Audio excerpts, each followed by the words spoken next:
বড় বড় ওলামায়ে আসবেন, নসিহত করবেন। আমি আপনাদের সামনে মুযাকারাটাই করতে চাচ্ছি, এই জন্য একটি আয়াতে কারিমা তেলাওয়াত করেছি। আমি যদি আপনাদেরকে প্রশ্ন করি, আপনারা সবাই একটা কথাই বলবেন।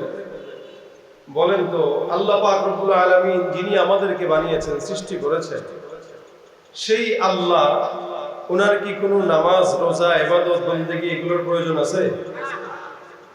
ইবাদতের মুহতাজ হলাম আমরা। উনি ইবাদতের মুহতাজ না, উনি ইবাদত পাওয়ার যোগ্যতা রাখে, করার দরকার ওনার নাই। এমনকি আসমানের পাখি যারা উঠে, অত্তাইরু সাফাত কুল্লুন কদ আলিমা সালাতাহু ওয়া তাসবিহা, যে সমস্ত পাখিগুলো সিরিয়াল ধরে ধরে আকাশে উড়ে, এরাও 24টা ঘন্টা মালিকের গোলামি করে। এই যে রাস্তাঘাটে কুকুর দেখেন, কুকুরকে তো আমরা নিকৃষ্ট মনে করে অনেক সময় কুকুরকে গালিগালাজ করি, এমনকি কুকুরের নাম নিয়ে আরেকজনকে গালি দেয়। কুকুরের বাচ্চা বলে না, কথা কয় না, বলে কিনা? যদি খুব ভদ্র ভাষায় বলেন, তা বাংলাতে সারমীয় সন্তান বলতে পারে, মানে কুকুরের বাচ্চা। আর যদি আরবিতে বলেন তাহলে ভিন্ন কথা, কিন্তু যেটাই বলেন, কুকুর শব্দ দিয়ে যারা গালি দেয়, এ সমস্ত অসংখ্য মুসলমান এদেশে আছে যারা আরেকজনকে কুকুরের বাচ্চা বলে গালি দিলেও সে নিজে কুকুরের চাইতেও অধম হয়ে আছে, তার নিজের কোনো খবর নেই। অথচ আল্লাহ পাক এই সমস্ত বান্দাদের বেলায় এভাবে উচ্চারণ করেছেন, উলাইকা কাল আনআমি বাল হুম আদাল উলাইকা হুমুল গাফিলুন। আল্লাহ বলে এরা সব হলো কুকুরের মতো, শুয়োরের মতো, না বরং তার চাইতেও নিকৃষ্ট। কারা? যারা মুসলমান দাবি করার পরেও নিজের ইসলাম, নিজের ঈমান ভিতরে এক বিন্দু রাখতে পারে না। এরা খালি মুখে মুখে বলে আমি ঈমানদার। দেখেন, এত সোজা না ঈমানদার হওয়া। এখানে আমিও ঈমানদার নিজেকে দাবি করব, আপনিও দাবি করবেন, ঈমানদার তো দাবি করাই যায়। কিন্তু আল্লাহ পাক বলেন, মিনান নাসি মান ইয়াকুলু আমান্না বিল্লাহি ওয়া বিল ইয়াউমিল আখির ওয়া মা হুম বিমুমিনিন। খালি ঈমানদার বললেন যে আল্লাহর প্রতি বিশ্বাস করলাম, এটার নাম ঈমানদার না। কেউ সলিমউদ্দিন কলিমউদ্দিন আমাকে বললো যে ভাই আমি এটা বলছি বিশ্বাস করেন, আমি তার কথা শুনেই কি বিশ্বাস করব? না, আমার উচিত তার সবকিছু যাচাই বাছাই করে তারপরে বিশ্বাস করা। আল্লাহ পাক কোরআনে ফাতিহা থেকে নিয়ে নাস পর্যন্ত কি কি বলেছেন, এগুলো পরিপূর্ণ জেনে বুঝে তারপরে ঈমান আনা, এটা হলো একজন ঈমানদারের কাজ। কিন্তু ঈমানদার বলে আমি ঈমানদার হয়ে গেলাম। এরা যখন সুদের হারামের কথা বলে, ঘুষের হারামের কথা বলে, তখন কয় না ভাই সবকিছু মানলে এটা তো মানতে পারবো না, এটা তো খাবোই।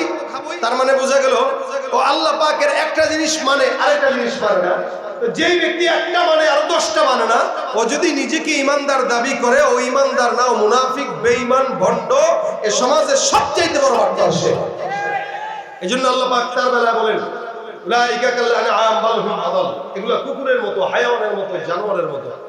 কুকুরের যদি জবান থাকতো আর কথা বলতে পারতো, কুকুর বলতো যে ভাই আমার এই নিয়ম নিয়ে গালি দিস না, কারণ তোর চাইতে আমি ভালো আছি। এই জমিনের মধ্যে আমি কুকুর হওয়ার পরও আল্লাহর গোলামি করি, তুই মানুষ হয়ে আল্লাহর গোলামি না, তোর সমাজের নেতাদের গোলামি করিস। এটা কুকুর বলতো যদি কুকুর জবান খুলতে পারতো। কিন্তু কুকুর বলতে পারে না, কুকুর আফসোস করে, আহারে আমারে নিয়ে গালি দেয়। এই জন্য আল্লাহ বলেন উলাইকা কাল আনআম বাল হুম আদাল, সব কুকুরের মতো, শুয়োরের মতো। কিভাবে? মুসলমান আমরা এখানে দাবি যারা করি, বলেন তো নামাজ আমাদের দরকার আছে কিনা, রোজা দরকার আছে কিনা? কিন্তু এই যে রমজানটা গেল, অসংখ্য ঈমানদার ছিল যারা দাবি করেছে ঈমানদার, কিন্তু একটাও রোজা রাখে নাই। আর তাকে যেই পর্যন্ত মুসলমান নামাজও পড়ে, দাড়িও আছে, এমন এমন মুসলমানও তারা রোজা রাখে না। দোকানে যে সুন্দর করে পর্দা লাগায় তারপরে চা বিস্কুট খায়, ও নিজেকে মুসলমান দাবি করতেছে, আল্লাহ কয় না। এই ব্যক্তি ঈমানদার দাবি করতেছে, নামাজের কথা বললে আস্তে করে হাসি দিয়ে বলে ভাই প্যান্টের সমস্যা, কালকে বলবো। রোজার কথা বললে বলতো ভাই আমার গ্যাস্ট্রিকের প্রবলেম, পরে করব। যে কোনো অজুহাত তো তার আছে। আল্লাহ বলেন কুকুরের নামাজ নাই, হায়াওয়ানের নামাজ নাই, শুয়োরের নামাজ নাই, ও মুসলমান হওয়ার পরে তার নামাজ নাই। সুতরাং ওর মধ্যে কুকুরের মধ্যে কোনো তফাৎ নাই, এরা সবাই সওয়া। আল্লাহ পাক এরপরে বলেন বাল হুম আদাল, এরা কুকুরের চাইতেও খারাপ। কিভাবে? এলাকার মধ্যে চাঁদাবাজি করে কি কুকুর না না মানুষ? বলেন, মানুষ করে। ঘুষ খায় কে? কুকুর না মানুষ? জেনাবে বিচার করে কুকুর না মানুষ? একজন আরেকজনের জায়গা মেরে নষ্ট করে কুকুর না মানুষ? সব করে মানুষ। আল্লাহ বলে যেই কাজ কুকুর করে না, যেই কাজ হায়াওয়ান করে না, যেই কাজ জানোয়ার করে না, ওই কাজ তুমি মানুষ হয়ে করার কারণে তুমি কুকুর, শুয়োর, জানোয়ারের চাইতে নিকৃষ্ট। ওরা হলো দেশের লাগি মহামারীর মতন, ফাইলে কলম ঠেকাইয়া চালায় শুধুই নির্যাতন।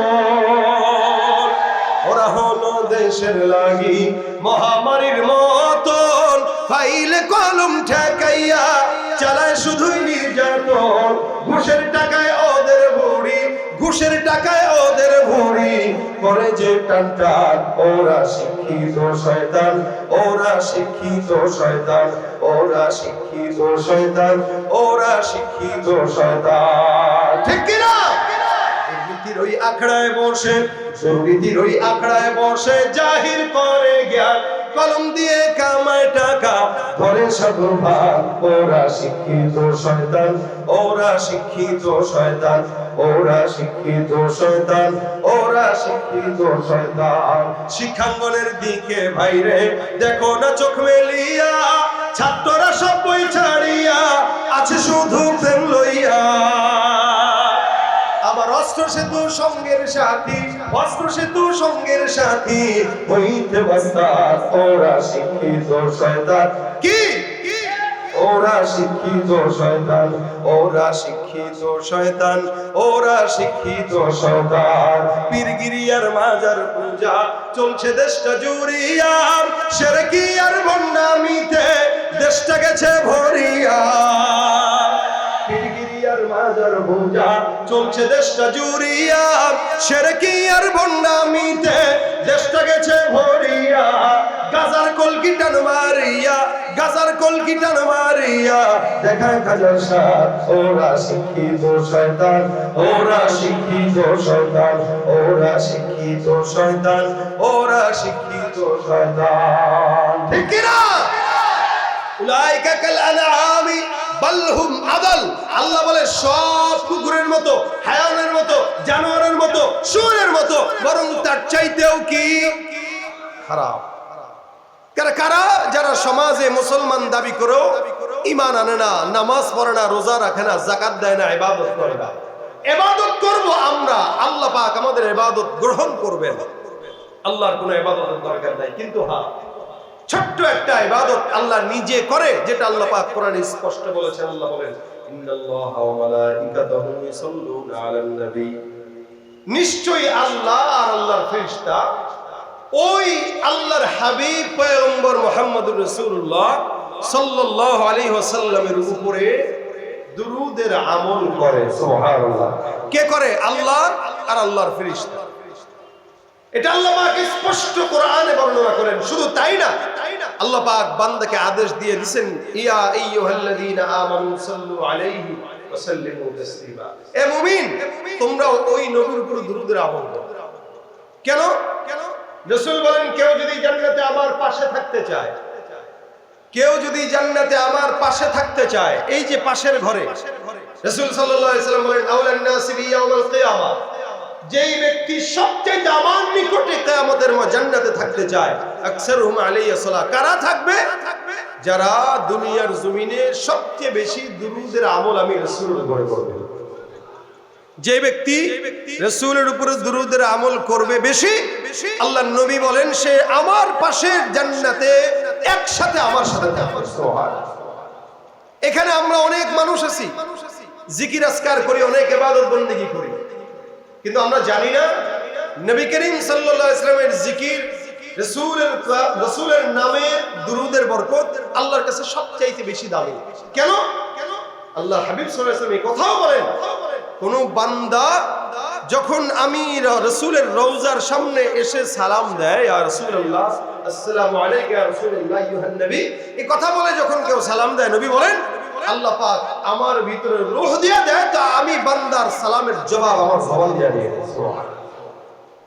এরকম একজন বুজুর্গ আহমদ কবির রিফাই একজন নামে ছিলেন, যে 550 হিজরিতে নবী করিম সাল্লাল্লাহু আলাইহি ওয়াসাল্লাম রওজায় গেছে হজের সফরে। এই হজের সফরে যখন উনি যান, সফরে যাওয়ার পরে রাসূলের রওজায় সালাম পৌঁছানোর জন্য দাঁড়াইছে। দাঁড়ায় রাসূল সাল্লাল্লাহু আলাইহি ওয়াসাল্লামের কোনো না কোনো ভাবে সে বংশ ছিল। রাসূল সাল্লাল্লাহু আলাইহি ওয়াসাল্লামকে ডাক দিয়ে বলতেছেন, আসসালামু আলাইকা ইয়া নবিয়াল্লাহ। তো বারবার সালাম দিতেছে আর বলতেছে, ইয়া রাসূল, আপনি আমার সালাম গ্রহণ করেন। উনার পাশে হাজারো হাজী সাহেব যারা নবী করিম সাল্লাল্লাহু আলাইহি ওয়াসাল্লামকে সালাম দেওয়ার জন্য দাঁড়ায় আছে, তারা স্পষ্ট শুনতেছে এই বান্দা রাসূলকে যখন সালাম দিয়েছেন, তো নবী করিম সাল্লাল্লাহু আলাইহি ওয়াসাল্লাম তার রওজা থেকে জোরে উচ্চ কণ্ঠে বান্দার সালামের জবাব দিয়েছে। রাসূল যে জিন্দা, এটা প্রমাণ। নবী করিম সাল্লাল্লাহু আলাইহি ওয়াসাল্লাম কবরের জিন্দা, শুধু তাই নয়, প্রত্যেকটা নবী রাসূল তাদের কবরে জিন্দা। তাদের দেহ মাটি খাইতে পারে না, পোকা খাইতে পারে না, এটা তাদের আলাদা একটা পাওয়ার।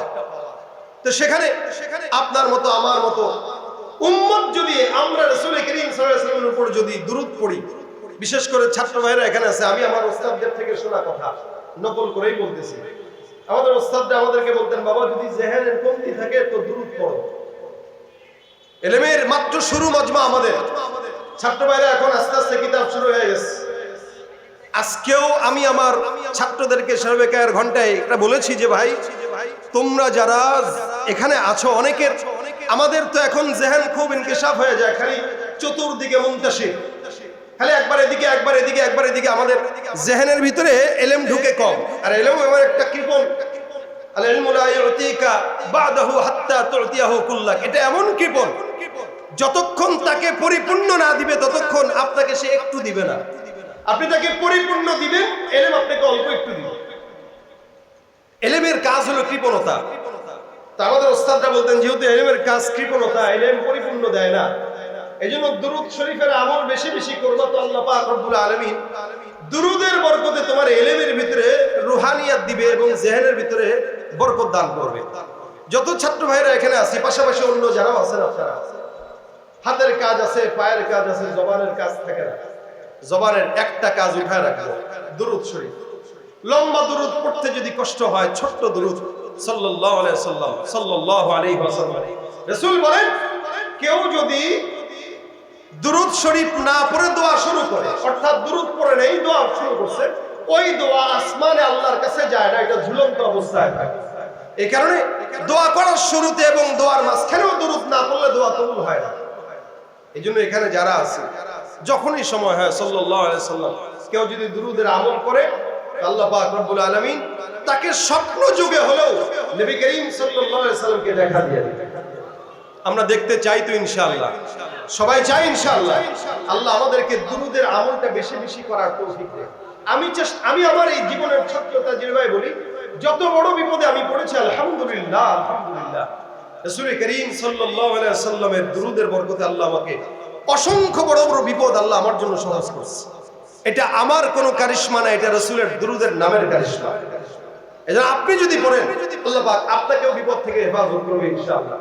আলহামদুলিল্লাহ, আজকের মাহফিল এটা কিন্তু আমাদের বয়ানের মাহফিল না, আলোচনা করার জন্য আমার মহব্বতের ভাই, আমার বন্ধুবর, আমার কলিজার টুকরা রেজওয়ান রফিকি সাহেব চলে আসছে। আলহামদুলিল্লাহ বলেন, আলহামদুলিল্লাহ। উনিও আলহামদুলিল্লাহ বাংলাদেশের বাতিলদের বিরুদ্ধে যারা বলিষ্ঠ কণ্ঠস্বর, এদের মধ্যে রেজওয়ান রফিকি সাহেব একজন। হিজবুত তাওহীদ তার নাম শুনলে মোটামুটি পেটের মোসরানি দিয়া তারপরে দৌড়ায়।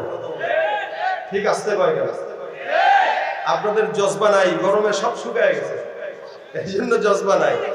আলহামদুলিল্লাহ, রেজওয়ান রফিকি সাহেব চলে আসছে, আমার মহব্বতের ভাই, আমার দোস্ত, আমার সব। সে আপনাদের কাছে আসছে, বয়ান শোনাবে। আমি খুব দুর্বল, কথা বলতেও কষ্ট হচ্ছে। এরপরও আমি যে আপনাদেরকে জজবা বাড়াবো, যে ওবায়দুর রহমান ওজফি সাহেব বলতেছে জজবা বাড়ায়, আমার নিজের ভিতরে জজবা নাই, শেষ। এখন আপনাদেরকে জজবা দিব কি? আলহামদুলিল্লাহ। এই যে রফিকি সাহেব যাবো একটা